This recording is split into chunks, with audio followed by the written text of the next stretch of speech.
படிக்காத மேதை ஒருவரை காட்டுகிறேன் என்று யாராவது சொன்னால், படித்த லட்சம் பேரை காட்டுவோம் என்று சொல்லுவோம்.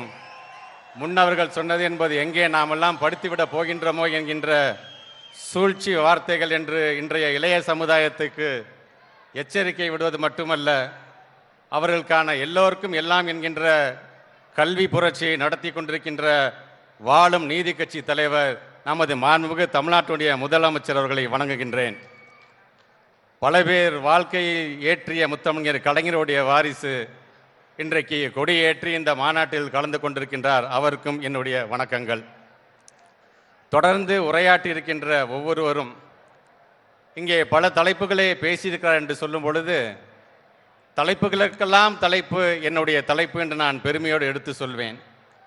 சொல்லுவதற்கு காரணம், இந்த மாநாட்டை மாநில உரிமை மீட்பு முழக்கம் என்று சொன்னவர் நமது தலைவர் அவர்கள். மீட்பு என்று சொன்னாலே எப்பொழுதோ அது அடமானம் வைக்கப்பட்டிருக்குது என்ற அர்த்தம். உண்மைதான். கடந்த அதிமுக என்கின்ற அந்த அடிமை அரசாங்கத்தினால் இந்த மாநில உரிமைகள்லாம் பறிபோனதுக்கு பிறகு அதை மீட்டெடுக்க வேண்டும் என்பதற்காக நடைபெறுகின்ற மாநாடு இந்த மாநாடு. அந்த மாநில உரிமை பறிபோனதின் காரணமாக நமது தங்கை அனிதாவிலிருந்து பல பேர் தங்களுடைய உயிரை இந்த கல்விக்காக நீத்திருக்கிறார்கள். ஆக அப்படிப்பட்ட நம்முடைய மாணவ செல்வங்களுடைய பெயரில் நுழைவாயில் தாங்கியிருக்கின்றது இந்த மாநாடு. இனி இதுபோன்று ஒரு நுழைவாயில் அமைந்துவிடக்கூடாது என்பதற்காக மாணவர்களுக்காக இன்றைக்கு போராடி கொண்டிருக்கின்ற நமது புரட்சியாளர், மாநாட்டினுடைய தலைவர், 8 கோடி தமிழர்களின் 10 கோடி தலை, மாநாட்டு தலைவர் மாண்புமிகு உதயநிதி ஸ்டாலின் அவர்களை நான் வணங்குகின்றேன். எனக்கு கொடுக்கப்பட்டிருக்கின்ற தலைப்பு என்பது கல்வி புரட்சி. இந்த கல்வி புரட்சி என்று வரும்பொழுது இதை நான் 3 அத்தியாயங்களாக பிரித்து கொள்ள நான் ஆசைப்படுகின்றேன். சொல்வதற்கு காரணம், 4 பேர் மட்டும் நல்லா இருந்தால் போதும்னு சட்டம் தீட்டுறவங்க சாதாரண தலைவர்கள். 4 பேர் சேர்ந்து இந்த நாடே நல்லா இருக்குன்னு நினைக்கிறவங்க நீதி கட்சி தலைவர்கள். அவருடைய வழித்தோன்றலாக உங்கள் அனைவரையுமே இங்கே நான் பார்த்து கொண்டிருக்கின்றேன். ஆக அந்த விதத்தில் முதல் அத்தியாயத்தில் ஒவ்வொரு அத்தியாயத்தில் 4 பேர்களாக நம்முடைய இனத்தையும் நம்முடைய மொழியையும் நாட்டையும் இன்றைக்கு பாதுகாத்து கொண்டிருக்கின்றார்கள். அதில் முதல் அத்தியாயத்தில் வருகின்ற அந்த 4 பேர், வெள்ளுடை வேந்தர் என்று சொல்லக்கூடிய சர்பிட்டி தியாகராயர், இலக்கிய சிற்பி என்று சொல்லக்கூடிய TM நாயர், திராவிடர் தந்தை என்று சொல்லக்கூடிய நடேசனார், ஒப்பற்ற தலைமை என்று பாராட்டப்பட்ட நமது பனகல் அரசர். 2வது அத்தியாயத்தில் இருக்கின்ற அந்த 4 பேர் இங்கே படமாக இருக்கிறார்கள். தந்தை பெரியார், பேரறிஞர் அண்ணா, முத்தமிழறிஞர் கலைஞர், நமது இனமான பேராசிரியர். 3வது அத்தியாயத்திற்கு அந்த 4 பேர் என்னுடைய உரையை நிறைவு செய்யும் பொழுது அதை நான் சொல்கின்றேன். சொல்வதற்கு காரணம், நம்முடைய தமிழ்நாட்டுடைய முதலமைச்சர் வாழுகின்ற நீதி கட்சி தலைவர் என்று சொல்கிறேன். ஏன் அதை நான் சொல்கின்றேன்? இன்றைக்கு எல்லோரும் பேசியது போல, கொரோனா காலத்திற்கு பின்பு எல்லோரும் சொன்னார்கள், பள்ளிக்கூடம் எப்பொழுது திறக்கப் போகின்றது, பள்ளிக்கூடம் எப்பொழுது திறக்கப் போகின்றது என்று. ஆனால் நம்முடைய மாண்புமிகு தமிழ்நாட்டு முதலமைச்சர் அவர்கள் தான் சொன்னார்கள், 2 ஆண்டுகளது ஊரடங்குக்கு பிறகு பள்ளிக்கூடம் மட்டும் மூடி கிடக்கல, நம்முடைய பிள்ளைகளோட அறிவு மூடி கிடக்கின்றது, முதலில் அதை திறக்க வேண்டும் என்று சொல்லி இல்லம் தேடி கல்வி என்கின்ற ஒரு திட்டத்தை, இன்றைக்கு உலகமே பாராட்டுகின்ற திட்டத்தை கொண்டு வந்தவர் நமது மாண்புமிகு தமிழ்நாட்டுடைய முதலமைச்சர் என்கின்ற பெருமை நமக்கெல்லாம் உண்டு. ஆக அது மட்டுமல்ல, இன்றைக்கு வயது வந்தோர்கள் இருக்கின்ற பள்ளிக்கூடமே செல்லாதவர்களுக்கும் கல்வி அறிவை வழங்க வேண்டும் என்பதற்காக இன்றைக்கு பல்வேறு திட்டத்தை நாம் கொண்டு வந்து கொண்டிருக்கின்றோம். இதைதான் முத்தமிழர் கலைஞர் காலத்திலே அறிவொளி இயக்கம் என்று இருந்தது. நீதி கட்சி காலத்திலே நடேசனாருடைய மருத்துவமனை வளாகத்திலே வயது வந்தோர், வயதானவர்களுக்கான கல்வியை புகுத்தக்கூடிய அந்த ஒரு திட்டமாக இருந்தாலும் சரி, இலக்கிய கூட்டங்களாக இருந்தாலும் சரி, அங்கே நடந்தது என்பது இதையெல்லாம் ஒரு வரலாறு. அதே போல் இங்கே பேசியவர்கள் சொன்னது போலதான் காலை உணவு திட்டம். ஏறத்தாழ 18 லட்சம் பேர் இன்றைக்கு நம்முடைய பிள்ளைகள், பசியோடு வருகின்ற பிள்ளைகளுடைய பசியை ஆற்றிய தாயுள்ளம் கொண்ட புண்ணியவான் தான் நம்முடைய மாண்புமிகு தமிழ்நாட்டுடைய முதலமைச்சர் என்று இன்றைக்கு உலகமே பாராட்டுகின்றது. ஏன், நம்முடைய திட்டத்தை பார்த்து மற்ற மாநிலங்களும் இன்றைக்கு அதை பின்பற்றக்கூடிய அளவுக்கு அந்த திட்டத்தை அவர் செய்து கொண்டிருக்கின்றார். முத்தமிழர் கலைஞரை பொறுத்த வரைக்கும் மதிய உணவு, சத்து உணவு என்பது சத்தாக இருக்க வேண்டும் என்று பிள்ளைகளுக்கு அந்த உணவை வழங்கினார்கள். நீதி கட்சிக்கு நீங்கள் சென்று பார்த்தீர்கள் என்று சொன்னால் சர்பிட்டி தியாகராயர் அன்றைக்கு மதிய உணவை வழங்கி காட்டினார். இப்படி வழி வழியாக நீதி கட்சி தலைவர்கள் என்னென்ன செய்தார்களோ அதையெல்லாம் தொடர்ந்து செய்து கொண்டிருப்பவர் தான் நமது மாண்புமிகு தமிழ்நாட்டுடைய முதலமைச்சர்கள். ஏன், 7.5% ஒதுக்கீடு என்பது அரசு பள்ளியை சார்ந்திருக்கின்ற மாணவர்களுக்கு மருத்துவத்துறை மட்டுமல்ல, தொழில் படிப்பை சார்ந்திருக்கின்ற அது வேளாணாக இருந்தாலும் சரி, அது சட்டமாக இருந்தாலும் சரி, அது பொறியாளராக இருந்தாலும் சரி, அனைவருக்குமே இது பொருந்தும் என்கிற அளவிற்கு அந்த சட்டத்தை தீட்டி தந்தவர் நமது மாண்புமிகு தமிழ்நாட்டுடைய முதலமைச்சர் அவர்கள். இதைதான் முத்தமிழர் கலைஞர் அவர்கள் இங்கே பேசி அனைவரும் அந்த இடஒதுக்கீடை பற்றி பேசினார்கள். இன்றைக்கு இருக்கின்ற ஒன்றிய அரசாங்கத்தில் இருக்கின்றவர்களாம், நான் இந்த சாதியை சார்ந்தவருக்கு இந்த பொறுப்பு கொடுத்துருக்கேன், இந்த சாதியை சார்ந்த இவருக்கு இந்த பொறுப்பு கொடுத்துருக்கேன்னு சொல்றாங்க. நீ ஒருத்தருக்கு பொறுப்பு கொடுத்து இப்படி பேசுற, அந்த ஒட்டுமொத்த சமுதாயத்துக்கும் இடஒதுக்கீடு தந்தவர் எங்களுடைய முத்தமிழர் கலைஞர் என்கின்ற பெருமை எங்களுக்கு என்றைக்குமே உண்டு. இது நீதி கட்சி காலம் சென்று பார்த்தீங்கன்னா கம்யூனல் ஜிஓ 613 அப்படிங்கிறத முதல்ல இன்னைக்கு நம்ம ரிசர்வேஷன் பேசுறோம், இடஒதுக்கீடுன்னு பேசுறோம். ஆனால் இதுக்கெல்லாம் அடித்தளம் அமைத்தது எங்கே என்று சொன்னால் நீதி கட்சி காலத்திலே இதற்கான அடிக்கல் அங்கே நாட்டப்பட்டு இருக்கின்றது.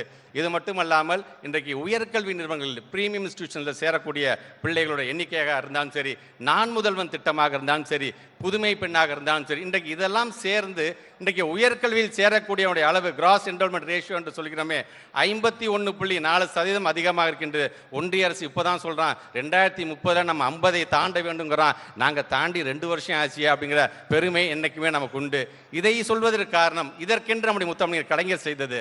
69 அவர் முதலமைச்சராக வந்தபோது ஒட்டுமொத்தமாக தமிழ்நாட்டிலே இருந்தது 2 அரசு சார்ந்திருக்கின்ற 2 கல்லூரிகள் தான். ஆனால் 69 76 வரைக்கும் நம்முடைய முத்தமிழர் கலைஞருடைய ஆட்சி காலத்தில் தான் ஏறத்தாழ 68 கல்லூரிகள் வந்தது என்று சொல்லும் பொழுது இன்னைக்கு இருக்கிற கிராஸ் என்ரோல்மெண்ட் ரேஷியோக்கு அன்றைக்கே அடித்தளமிட்டவர் முத்தமிழர் கலைஞர் அவர்கள். அப்படியே கொஞ்சம் பின்னோக்கி போய் பாருங்க, நீங்க நீதி கட்சி காலத்தில் இது மாதிரி எல்லாராலையும் படிக்க முடியாது, எல்லா வகுப்பை சார்ந்தவங்களும் கல்லூரியில் போய் படிக்க முடியாது, ஏன்னா கல்லூரியோட எண்ணிக்கை ரொம்ப ரொம்ப கம்மி. ஆனால் அன்றைக்கு மெட்ராஸ் யூனிவர்சிட்டி ஆக்ட் 1923 என்கிற ஆக்ட் மூலமாகத்தான் மதராஸ் மாகாணத்தில் இருக்கின்ற பல்வேறு பகுதிகளிலும் கல்லூரிகளில் புதிதாக தொடங்க வேண்டும், பல்கலைக்கழகங்கள் தொடங்க வேண்டும் என்ற ஆக்டை அன்னைக்கு நீதி கட்சிக்காரங்களை கொண்டு வராங்க. மறந்துடாதீங்க, நமக்கான பல்வேறு திராவிட இயக்கத்தினுடைய தலைவர்களை தந்த அண்ணாமலை பல்கலைக்கழகம் வருவதற்கு காரணமாக இருந்தது மெட்ராஸ் யூனிவர்சிட்டி ஆக்ட் 1923 என்கின்ற இந்த பெருமை. இப்படி நீதி கட்சி காலத்திலிருந்து தொடர்ந்து அதே போன்று 7.5% நம்முடைய மாணவர்களுக்கு சொல்லும் பொழுது ஏதோ சதவீதத்தோடு நிறுத்திவிடவில்லை. 7.5% நீ கல்லூரியில் சேர போறியா, கவலைப்படாத, கல்வி கட்டணத்தை அரசாங்கம் நாங்களே பார்த்துக்கிறோம், விடுதி கட்டணமா கவலைப்படாத, அதையும் நாங்களே பார்த்துக்கிறோம், பேருந்து கட்டணமா கவலைப்படாத, அதையும் நாங்களே பார்த்துக்கிறோம், கவுன்சிலிங் கலந்தாய்வுக்கு தனியாக ஒரு கட்டணம் இருக்கின்றதா, கவலைப்படாத, அதையும் நானே பார்த்துக்கிறேன் என்று சொல்லக்கூடிய ஒரு தாயுள்ளம் கொண்ட முதலமைச்சரை இன்றைக்கு இந்த தமிழ்நாடு பெற்றிருக்கின்றது என்கின்ற பெருமை என்றைக்குமே நமக்கு உண்டு. இதே தான் நம்முடைய முத்தமிழர் கலைஞர் காலத்துக்கு போய் பார்த்தீங்கன்னா பியூசி வரைக்கும் உங்களுக்கு இலவச கல்வியை தைரியமாக படிங்க என்று சொன்னார்கள்.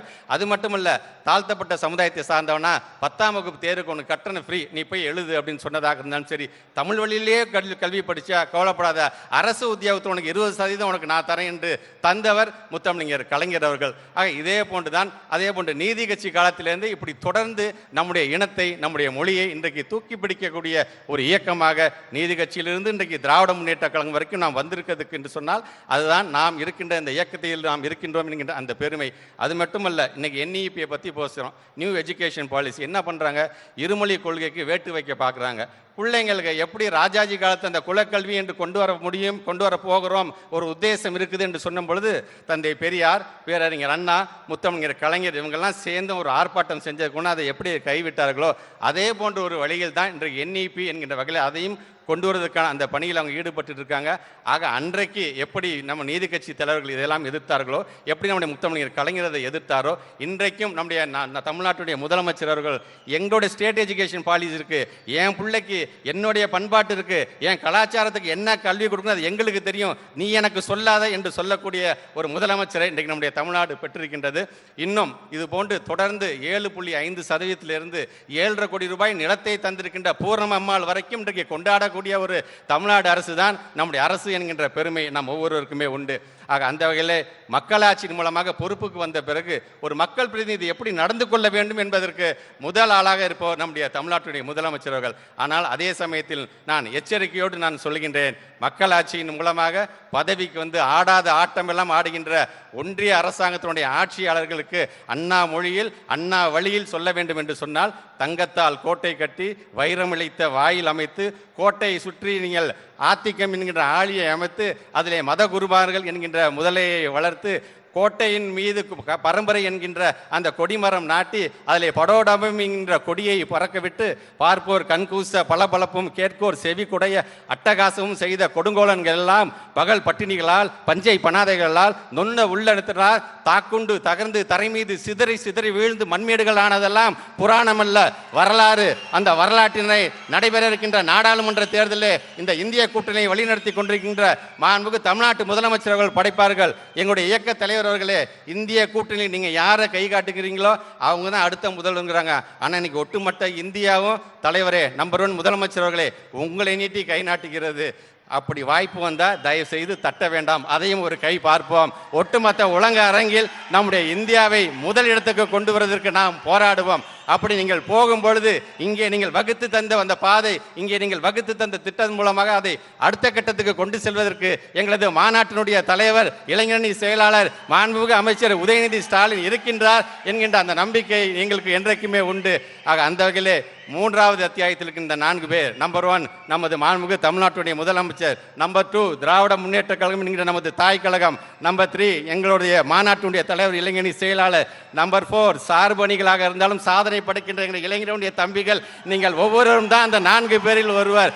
ஆக அந்த வகையிலே நம்மளுடைய இயக்க தலைவர், நம்முடைய இளைஞரணி செயலாளர் சொல்கின்ற அந்த கட்டளையை ஏற்று வருகின்ற நாடாளுமன்ற தேர்தலிலே நம்முடைய பொதுச் செயலாளர், பொருளாளர், நமது முதன்மை செயலாளரோடு இந்த நாட்டை காக்கின்ற போருக்கு நாம் தயாராகவும், உழைப்பது நாமாக இருப்போம், உதிப்பது உதயசூரியனாக இருக்கட்டும். நன்றி.